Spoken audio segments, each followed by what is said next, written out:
Véronique Sanson et l'affaire Weinstein, l'artiste en terrain glissant. Après avoir terminé l'année à l'Olympia, Véronique Sanson fait une pause dans la tournée de son album Dingue, donc, pour les fêtes de fin d'année avant de reprendre la route en février. L'auteure-compositrice et interprète à l'immense talent, a récemment reçu le magazine Elle dans sa propriété de Triel-sur-Seine, où les claviers envahissent son salon.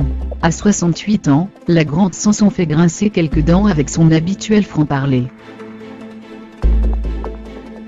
Lorsqu'on lui demande si elle est féministe, Véronique Sanson répond non sans hésitation aucune, et je ne l'ai jamais été. Comme si l'adjectif était péjoratif, note le magazine Elle. À se demander quelle en a sa définition, puisqu'elle dira plus tard dans l'interview trouver insupportable le sexisme, les inégalités entre les hommes et les femmes ainsi que la culture du viol.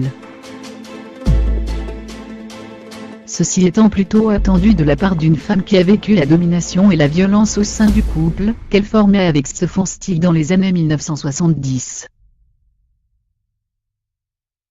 Ce qui ne l'empêche pas de dénoncer notre époque où, avec l'affaire Weinstein, tout le monde se met à ouvrir sa gueule, même des gens à qui on a juste effleuré la main. J'ai peur que tout cela ne tue la séduction, ne tue les appels qu'on se fait avec nos phéromones, et qu'on ne puisse plus dire bonjour madame, explicite-t-elle.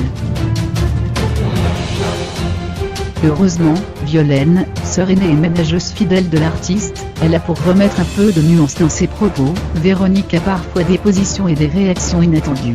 Elle n'est jamais figée dans une posture. Elle peut être très péremptoire sur un sujet et, 15 jours après, avoir complètement changé d'opinion. Nous voilà rassurés. Le reste de l'article s'intéresse au caractère de Véronique Sanson, qui reste joyeux malgré les épreuves. Notre confrère Thomas Jean, qui signe le papier, n'élude pas la question de l'alcool qui fut un vrai problème pour l'artiste, mais aussi une bénédiction. C'est aux alcooliques anonymes qu'elle a rencontré, il y a 14 ans maintenant, celui qui partage sa vie, Christian Léon.